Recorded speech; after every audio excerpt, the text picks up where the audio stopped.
Now let's look at some of your comments as you put them on our social media pages, and very interesting as they are.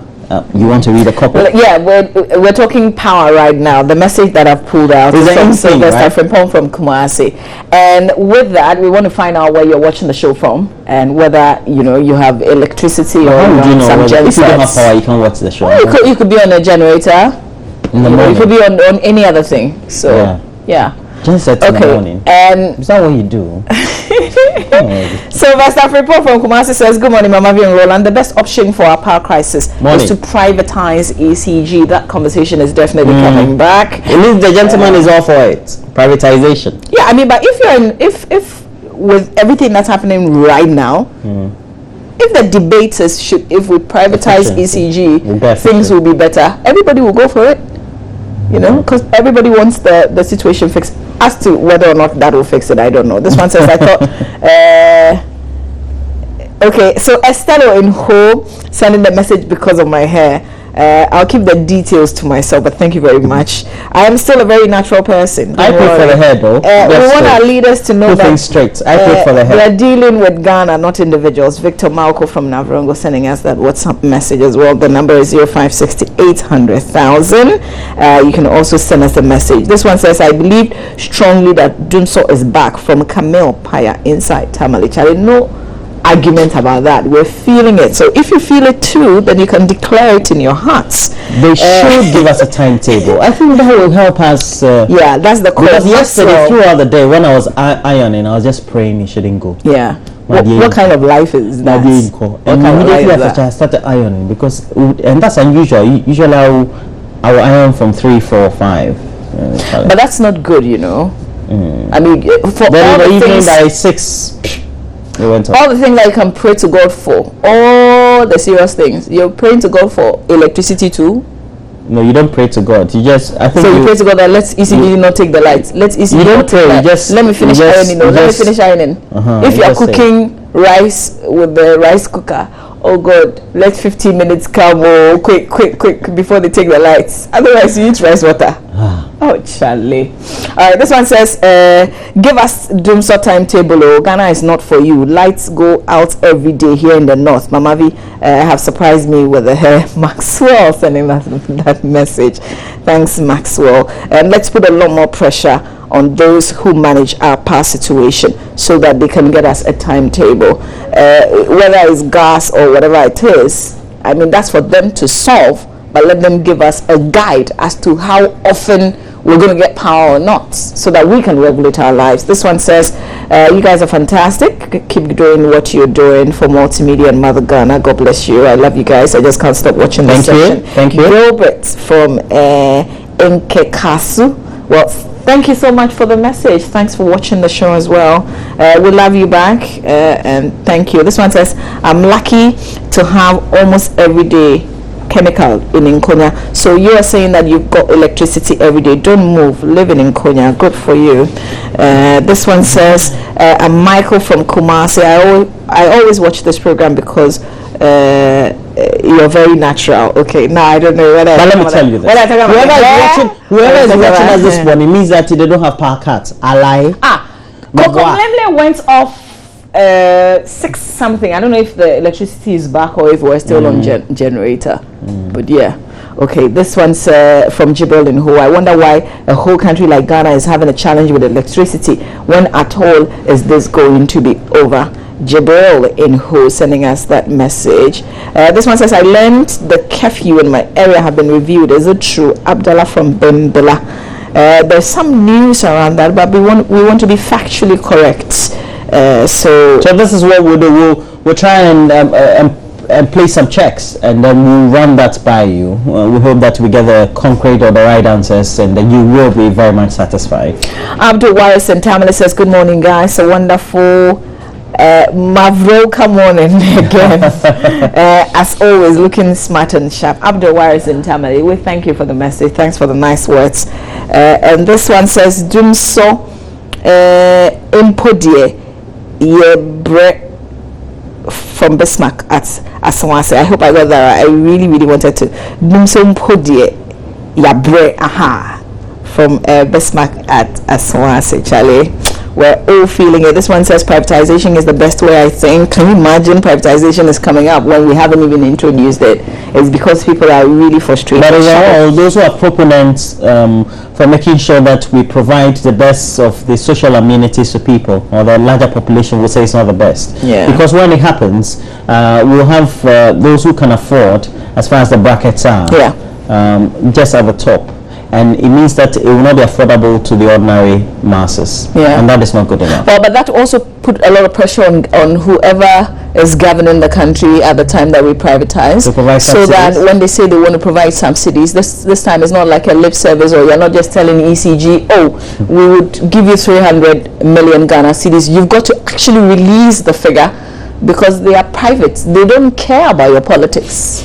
You know what I mean? I don't think that we'll see full privatization of the ECG, though. It can't happen. Well, it's too much a critical service for you to just privatize.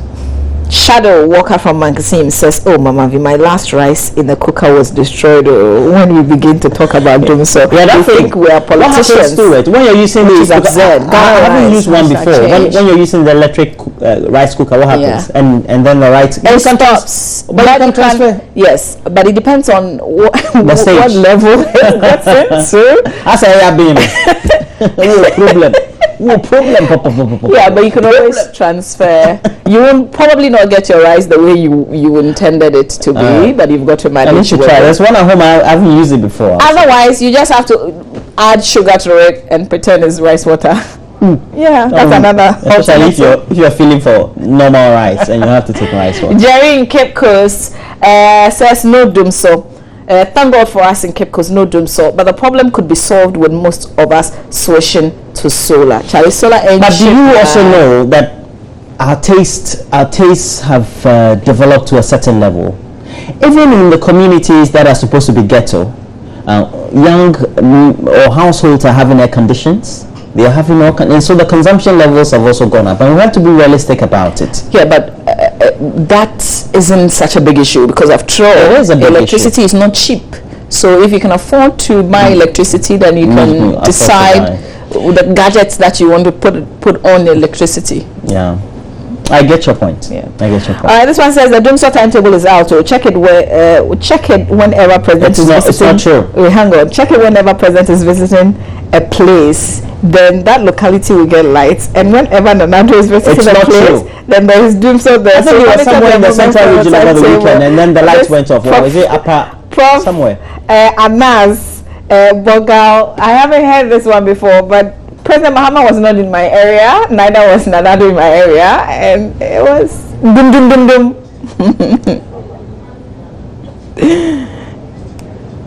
This one says, Mavi's about time we Ghanaians know there is a problem with lights, and fix is not easy, and the politics is too much with everything in Ghana. Mujib, I agree with you. Thanks for that message. This one says, Bismarck, as I say, hey Abba, I feel this program. Okay, we hear you. Make you feel. This one says the rate at which lie. I mean, we did grown. The rate at which power goes off in the Adansino district is unbearable. The NDC government lacks the experts to govern this country. Teachers' arrears have not been paid. Businesses are collapsing. High tariffs, increase in taxes.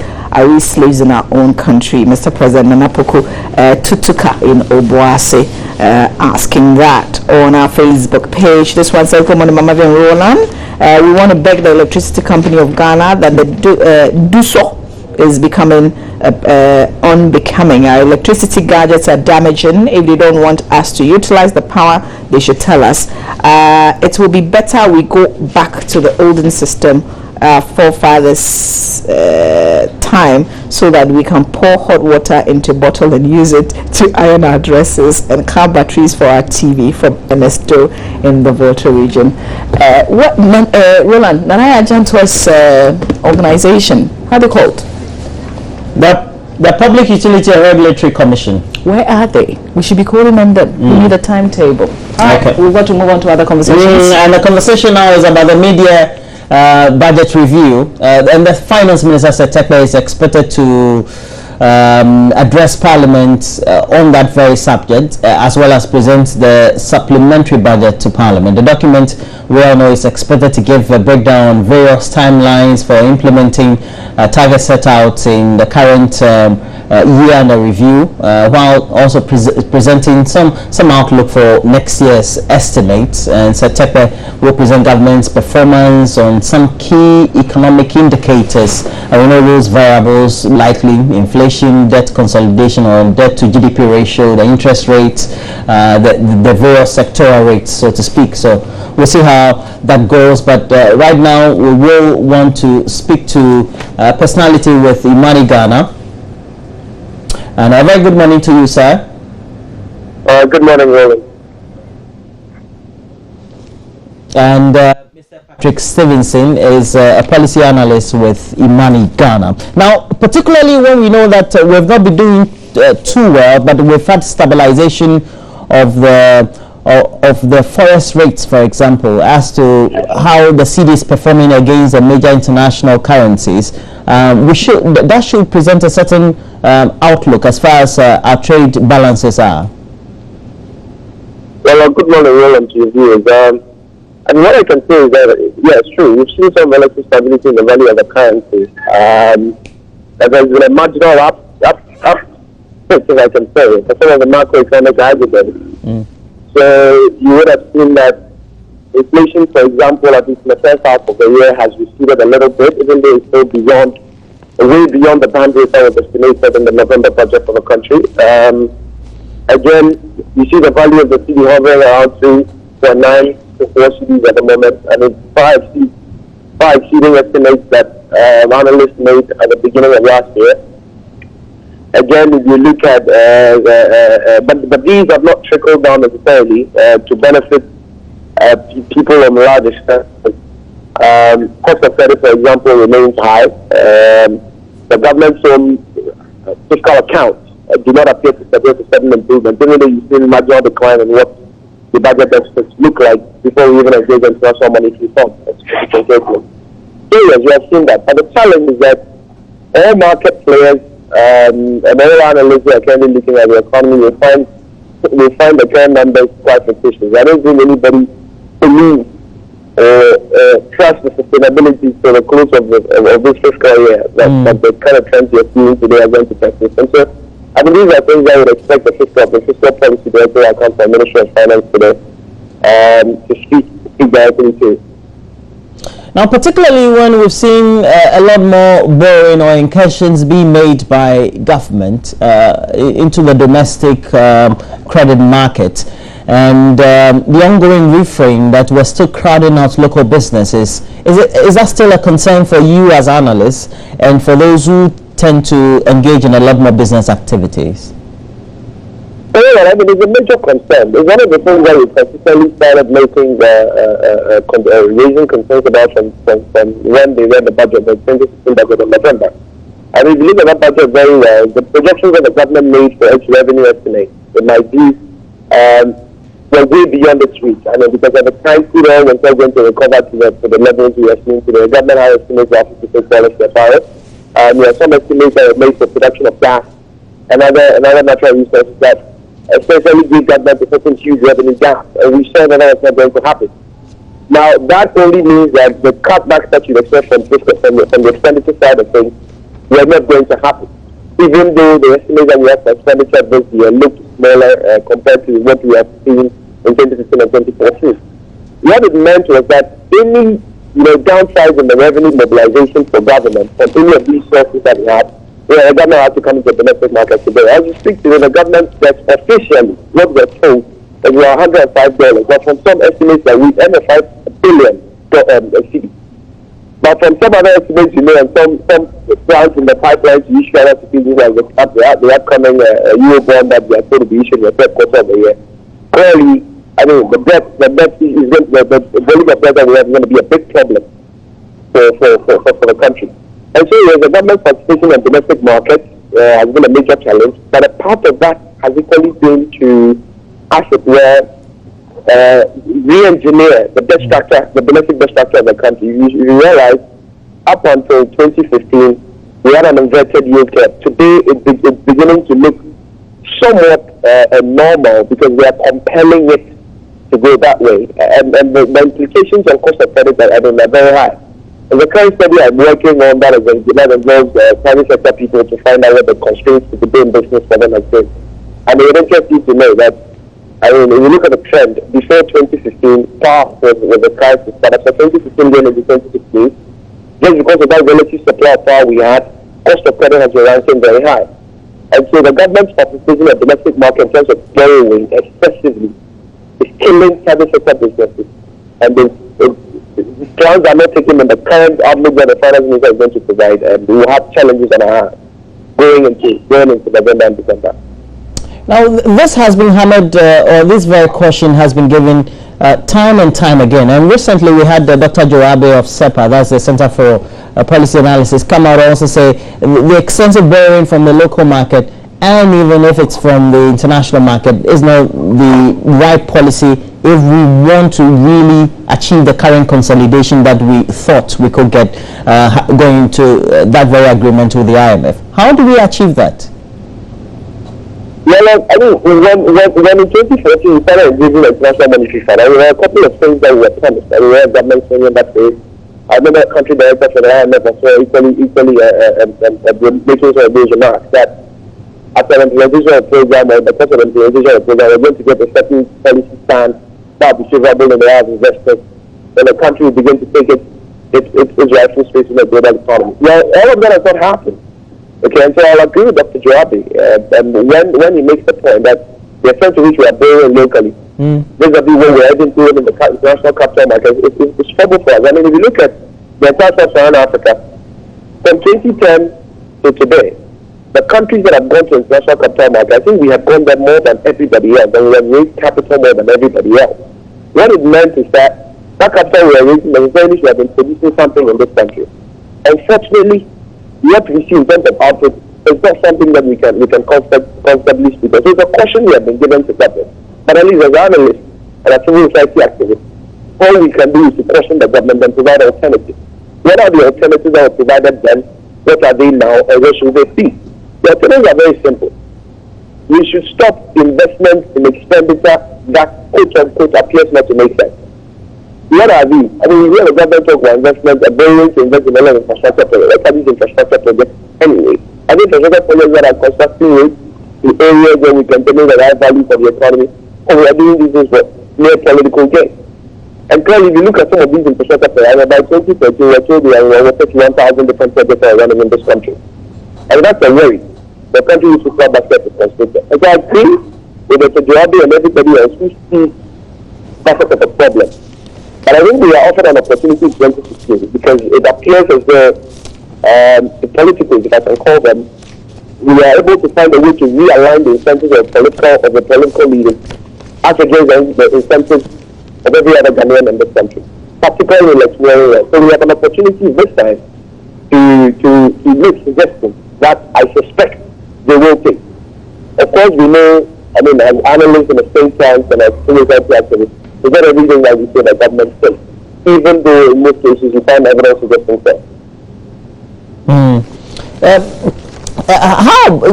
What gives you confidence? For example, when the finance minister comes to present some of these budgets to Parliament, that maybe if there are incentives to make sure that we show up employment provision for the lower end of the job market, does that make you perhaps confident enough knowing that at least we will see some end in sight to concerns about unemployment within that very sector?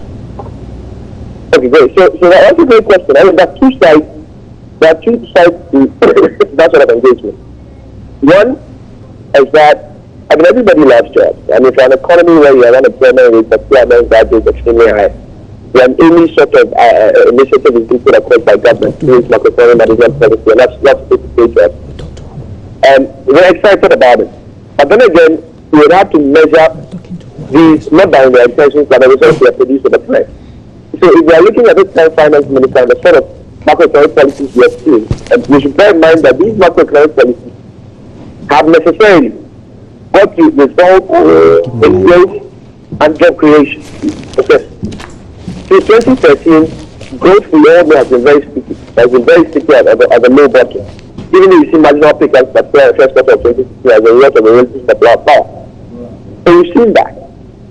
That should necessarily trickle into sufficient jobs that will be created. As we speak today, as a result of protracted power crisis, a lot of companies laid off employees, and we shouldn't think about job creation as the sort of employment that we are going to see in the public sector. That's not sustainable job. That only increases the cost on the balance sheet of government. As we are talking about jobs that the government should have created the ambience where that will be generated in the private sector, and that's not happening. And so if we have to look at the policies that we are seeing from finance ministry point of view, and the government, as against job creation and the sort of budgets we have seen from 2013, there's a cause for worry of some direction that the country will be taking in this particular, but particularly in the election area. I mean, we've seen allowances for some nurses being restored, things that we thought that made sense for the government to withdraw because of the tightness of the fiscal space. So these are challenges that we would expect the dynamics are going to change a bit if the ultimate objective will be to see some sustainable jobs being created. And we should bear in mind these jobs are not going to happen in the next 6 months. It's not going to happen. They will be in the shorter to medium term, not the immediate term in the next 6 months. So that's not going to happen. Now let's come to the last leg of my questioning, and that particularly then we have to focus on the overall expenditure, so that we tend to prevent the overruns that we usually will witness in election years. Do you think that we can achieve that? Well, I mean, that's a matter of political will. But then again, I like to speak with what the evidence suggests. We as analysts have a cause to worry because we have seen that pattern, that never election where we spend more. Now, there will be an excuse that this year, I mean, we've seen commitments and statements made by the president, for example, that he's not going to allow the expenditure to go later in 2016. But then again, in the last 12 months, we have racked up more than $1 billion worth of debt. I mean, 10 billion, I should say, in the last 12 months, because somewhere May 2015, total debt stock was around, the nominal value of the debt stock we had was about 91 billion. Now we're talking 105 billion. So 10 extra billions. And anytime we go to borrow, we have a net issue. Where is this money going into? We issued to refinance existing debt. So I asked well, that shouldn't create so much complications for you. But the net issuance that will keep piling up, we have an extra 10 billion. That money is being spent within the economy somehow. Who's doing that expenditure is nothing. And so if that metric is anything to go by, the evidence does not suggest that the sort of expenditure practice we see in election areas is receding. I mean, some of us, even in predicting what the outcome of the election 2016, for example, is going to look like, are still waiting to see that expenditure pattern happen sometime September into November. We haven't seen a lot of it yet, even though you see the government spend in certain areas. And so, I mean, it will sound flamboyant to hear that, yes, we are not going to do it, but so far, at least as far as the past 7 months is concerned, I cannot, based on the numbers that we're looking at in the Bank of Canada's report, I cannot confirm that the government is not going to go on that expenditure speed because already the patterns look bad. If you compare it to 2015, however, the expenditure trend appears to suggest steady decline compared to 2015. But in terms of its nominal volume, they're still high. Well, thank you very much. Patrick Stevenson is a policy analyst with Imani Ghana, helping us understand what the various nuances would be and what the focus should be ideally for the finance minister as it goes to parliament to present a media review of the budget and ask for a lot more funding for the government's own expenditure in that very supplementary budget. That will be later in the day though, on the floor of parliament. But let's look at this. Close to 400 women still die in Ghana as far as the records are for every 100,000 live deaths. And one of government's solutions to this has been to build several community health posts, also known to many of us as CHIP compounds, especially all these located in rural communities. And these are to assist the country's poorest people. But with a growing resource gap and a growing number of women who need maternal health services, these facilities are doing very little to encourage would-be mothers to access the life-saving health care services they need. Well, in the second of a series of reports on poverty and inequality in Ghana, Justice Beidu report from the Upper West regional town of Dodoma on why babies are still dying at birth, even though a CHIPS compound is just some 6 kilometers away. Before we bring you that feature, though, Justice is joining us via Skype. So, Justice, good morning. Thanks for joining us. Good morning, Mama V, and good morning to the viewers. My understanding is you visited several areas. Tell us why you zeroed in on this particular community. Okay, so basically, the issues of poverty permeate in the various aspects of the Ghanaian society in many ways. One of the areas is the issue of maternal health and also child health. If we still have a situation where the likelihood of a woman dying at birth is sometimes only determined by where you live or where you get pregnant, then it raises issues of inclusive growth in terms of how our country is dealing with the issues of poverty. And so in this particular community, which is Dodoma, is one of the very poor communities where I've been in the Upper West region, where you find a community with no road, you find a community that has no electricity, that has no health facility, and people are just there, and the situation is really terrible, and the people who are paying a really hard price are the women and vulnerable children in this community, Mama. Justice, what should we expect in this piece that we're about to watch? So this story is something that we know already, but then what this does is to shine a light on what government is doing. It's not as if there isn't any intervention at all to help women who are in need of maternal health services. There are, but then we are shining a light on how these are not really working, even though we are putting a lot of money into building CHIPS compounds all across the country. Women who need them are not able to access them because, one, there aren't enough health working staff in these facilities, and so the few that are there are having to be stretched over the wide geographical areas within which they would have to cover, and also because the way people live in some rural parts of the country makes it very difficult for them to even access these facilities, even if there were people there. And so for me, what this story does is to rally all of us, government, civil society, and the general citizenry to one, rethink how we are implementing some of these projects. Is it possible that we are able to help women access these facilities more by, for example, placing means of transport as well, so that then the facility is not just there, but then also serving the purpose of saving precious lives of women and children, Mama. All right, Justice, first of all, congratulations to you. You go to all these places that ordinarily a lot of us would not, to bring some of these situations. They are not just stories to you, I know, so we're grateful. We want to watch the piece now, and then not sure, but we may or may not come back to you, but we're grateful this morning. So here we go with this piece that Justice brought to us. The joy of motherhood.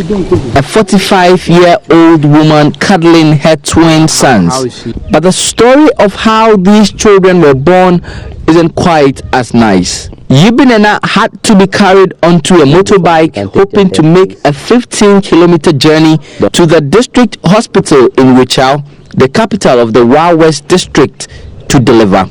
This was more than 10 hours after she had gone into labor. 5 kilometers into the journey, her first baby came out while she was still on the motorbike. The bike carried her, ran out of fuel, and she had to be carried back home to deliver the second. When I was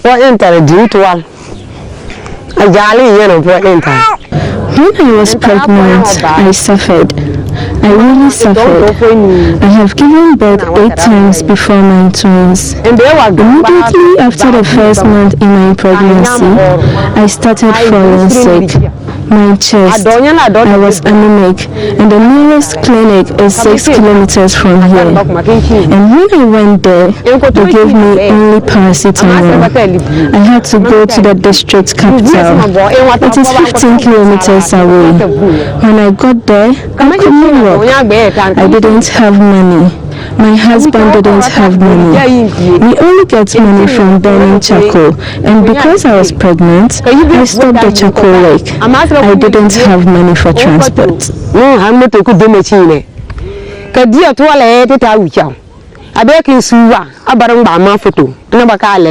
Yibinena lives in Dodoma, a small community in the West district of the Upper West region.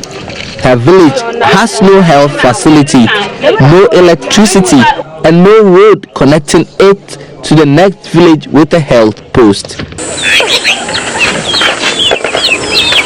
Like many women in Dodoma, Yibinena has already lost 4 children in previous pregnancies and now is scared of giving birth again.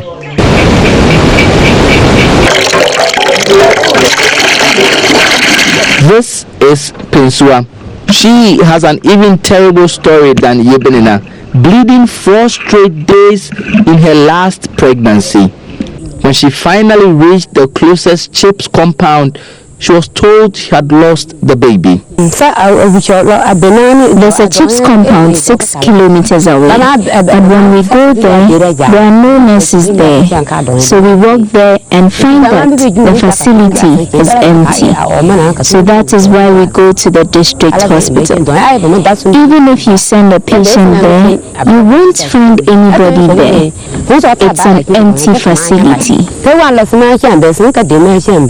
About 300 deaths are still recorded in every 100,000 live births in Ghana, despite the huge efforts made at reducing maternal mortality.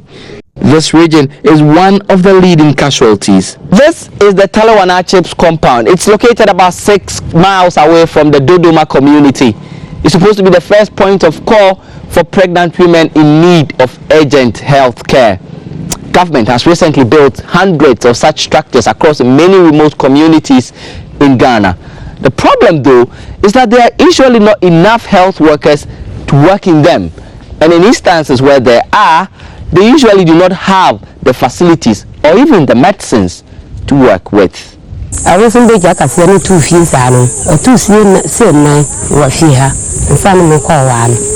I had given birth, it definitely would have been a human being, so I would have been happy to have him. But he died, so there's nothing I can do.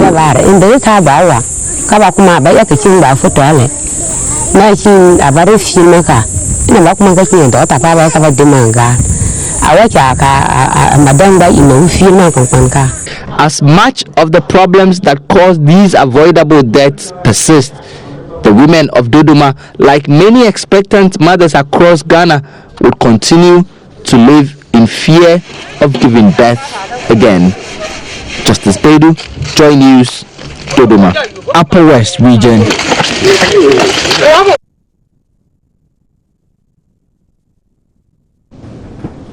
Amazing to think that he's based here in the Greater Accra region and he goes to a remote place in the Upper West region to file a report like this. Justice, you're on the road, so tell us where you're going next. So basically what we are doing, this piece is just a precursor to a bigger project we are doing on Joy News to link to basically look at what is the linkage between poverty and then politics. And then to ask our politicians who are going around the country asking for the votes of the people about what they have to do about situations like what we've just seen on the TV. And so what we are doing is putting together a 6-part series that we are calling The Lottery of Life, which is basically telling the story of poverty and inequalities and how it is growing in the country at the moment. We want to highlight issues like, for example, the fact that in the Upper West region, 9 out of every 10 people live in dire poverty. We cannot continue like that. And so we want to put together this project and then ask our politicians what they have to do to be able to make our growth as a country inclusive so that everybody benefits as a Ghanaian. So what's your interest? I mean, have you just been assigned or you've got a particular interest in this project as well?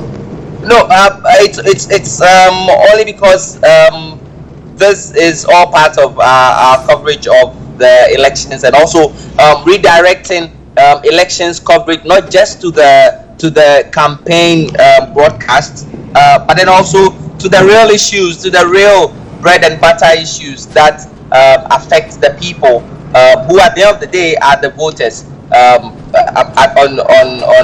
On Joy News. Sure. So we expect a lot more of these real stories to come out, but we're also telling the good side of the stories as well. Yes, sure. I mean, we are going to be very balanced in our reportage.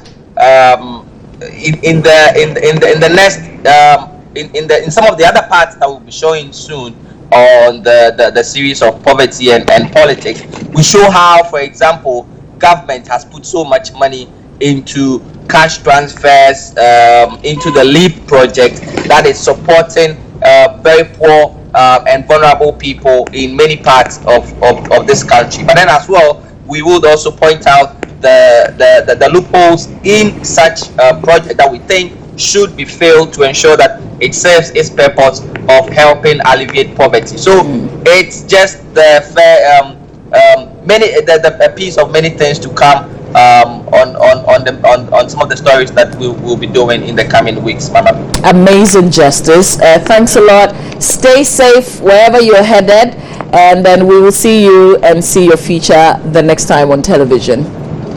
Thank you very much, and greetings to everybody. All right, that's our colleague Justice Baidu, bringing us pieces on politics and poverty. Roland, there's a link. There's an amazing link between politics and poverty. Yes, very much so, and also making sure that those who are the duty bearers, the politicians who take up the positions, really have a sense of responsibility for those who tend to vote for them, those that they canvass a vote from during all those years when we're going to vote. And mind you, the politicians are a lot more vibrant in the communities based on what the analysis is during election years, and we should not mince words about those things at all. That is when they tend to have a lot more sweet talks conveyed or communicated to the people, and whether those promises they make during the electioneering or campaigning also realize when they fully have assumed that very power they always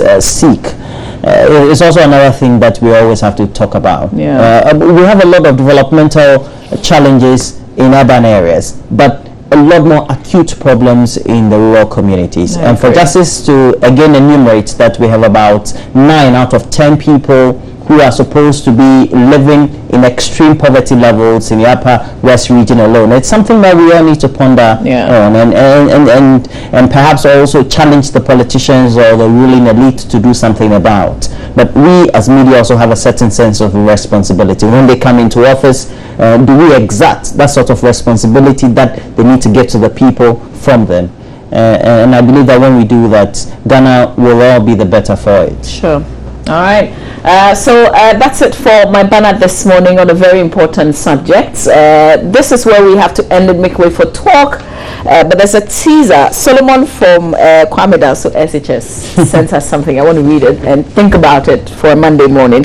So Kwame Danso says, world's toughest riddle. I have 50 Ghana cedis. I spend 20. Balance is 30. Then I spend 15. Balance is 15. I go on to spend 9, balance is 6. I spend 6, and the balance is 0. Where did I get the 1 Ghana cedis from? I don't know. Does it make sense? Not at all. Okay, well, you can think about it. But we will be back with talk.